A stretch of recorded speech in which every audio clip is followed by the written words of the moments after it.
Ambassador Abrams, thank you so much for being with Univision today. The Maduro regime is claiming success after not allowing humanitarian aid entry the border between Colombia and Venezuela. High-ranking officials, military officials, seem to be still loyal to Maduro. And two world superpowers are behind Maduro. We saw them at the UN. Is the US and its allies in the world underestimating Maduro and his power? I don't think so. In situations like this, everything stays the same until the day that it changes. And that may be what happens here. We know that there are many in the regime who are questioning, how long can this go on? How long can this decline of the economy and of the society and isolation from most of the world, now 54 democratic countries recognizing Juan Guaido as president. So we will continue with this policy because we think it is the right policy. And we saw in the Security Council, actually, our resolution passed. We had enough votes. It had to be vetoed by Russia and China. The Russian resolution got 4 votes, which is pathetic. And I think that's a measure of the kind of international support Juan Guaido has, as opposed to the diminishing and small amounts of support that Maduro has. He still has Cuba. He still has Russia. I think there's China. less support. I think there's less support from China in the sense that I think for them it's largely a commercial question. They want to get their money back. And what we are, of course, telling them is no one will get money back if the economy of Venezuela is in collapse. Let's imagine for a moment that that resolution would have passed. What would have changed if Maduro still opposes to free elections with a new electoral council? I think that each piece of pressure we add, a Security Council resolution, sanctions, and we are announcing more sanctions, visa revocations, economic pressure. I think you'll see more economic pressure from other countries as well. Each of these creates additional pressure on the regime, and I think that sooner or later, and we hope sooner, you will see this change come to Venezuela. And then we'll look back and say, well, what was it? Was it the UN? Was it these sanctions? Was it the National Assembly? Was it the Europeans? We'll have time to do that later. And what makes you think that more sanctions are going to work when they have not worked over years of embargo to get rid of the Castro's regime? You know, in the case of Cuba, there was a series of sanctions by the United States alone. And all these other countries were trading freely with Cuba year after year after year. In the case of Venezuela, we see something different.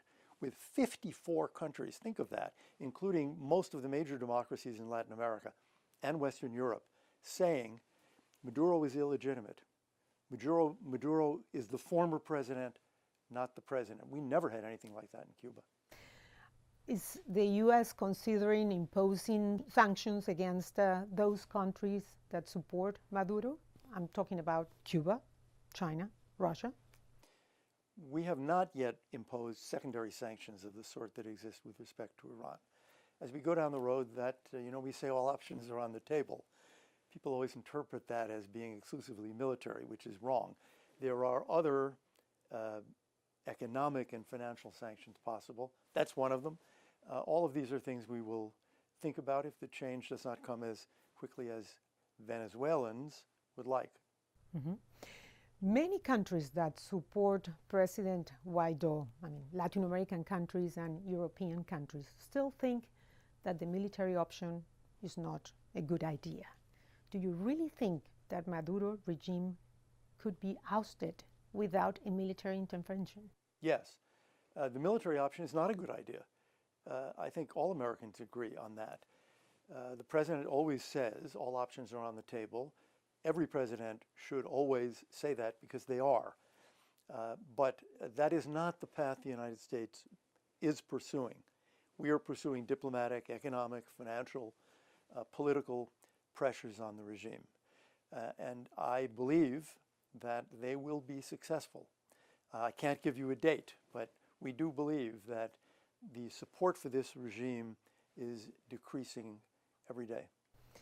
With economic crisis escalating, lack of fuel, medicine, food worsening by the minute, do you still see Maduro in power, let's say, 1 year from now? I don't.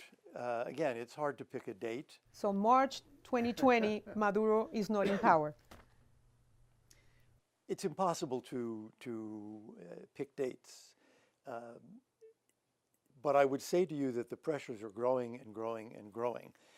And more Venezuelans say to us, this situation is untenable. Venezuelans in the country, Venezuelans out of the country. The situation is untenable. Change has to come. How should the U.S. and the international community respond if Juan Guaidó is detained or arrested when he returns to Venezuela? This is of great concern to all of us because officials of the regime have threatened his arrest. I think that we will be one of many countries around the world that will respond, first of all, politically and diplomatically. I think some of them are actually talking to Maduro and the regime now to say this will be a disaster for Venezuela. I think Guaidó has extremely broad support in Venezuela, and I think you would, for one thing, see that support in the streets of Venezuela.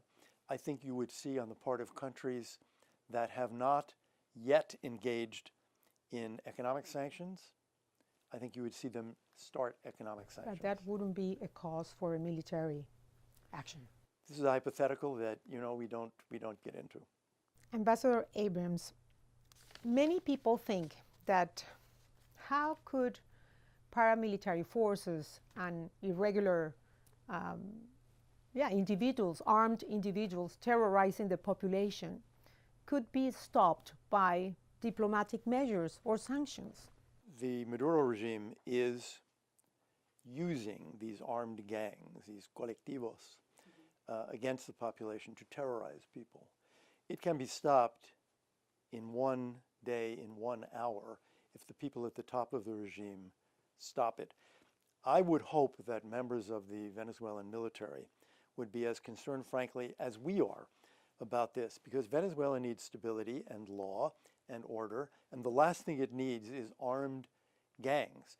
The military in Venezuela should be worried about the institutionality of the military and about its own role, and should be opposing these efforts on the part of Maduro to distribute arms and to use vigilantes and gangs to terrify members of the opposition.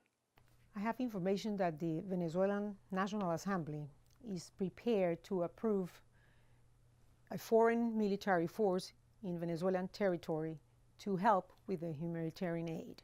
I wonder if your government approves that measure and if the United States will be willing to be part of that force in case it's a done deal.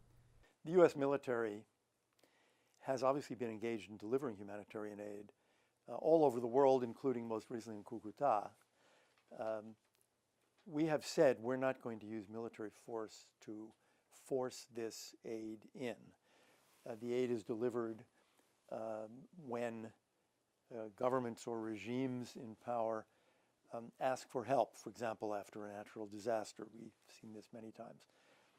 That is not our plan. Our plan is to use public pressure, diplomatic pressure, world pressure, and we saw it yesterday in the UN, to demand on behalf of the Venezuelan people that this aid be let in.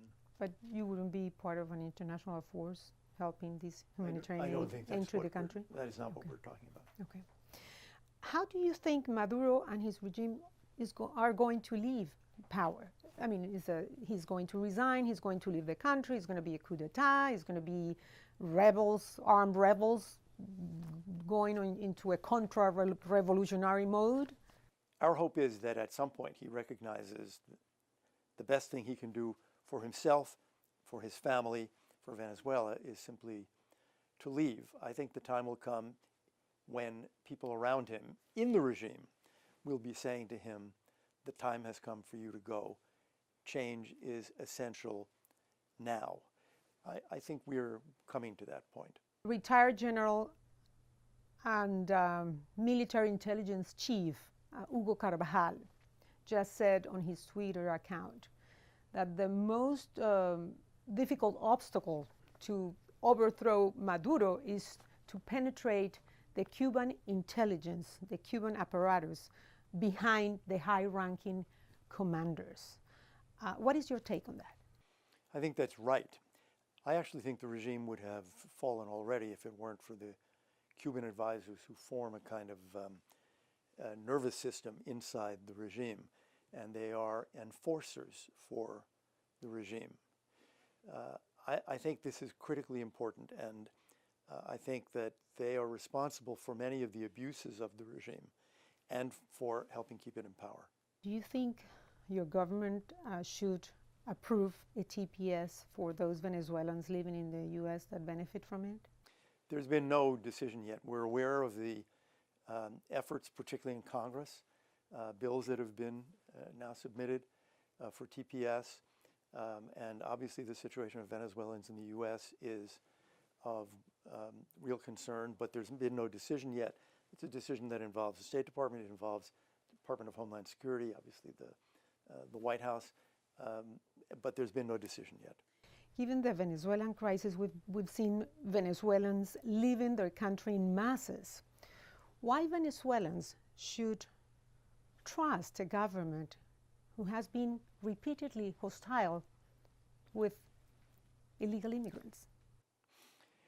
Well, Venezuelans should certainly not trust a government that's been hostile to them, which is the government of Maduro, which has brought their country to this terrible situation that it is in.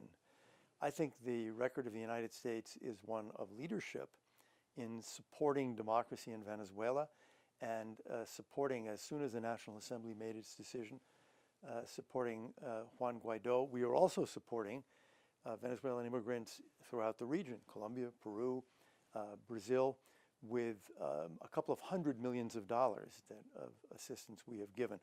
I think when Venezuelans look at the support the United States is giving for democracy, for the future of Venezuela, they have reason to be grateful. Why amnesty and willing to lift sanctions against high-ranking officials has proven not to be that effective, especially with high-ranking commanders?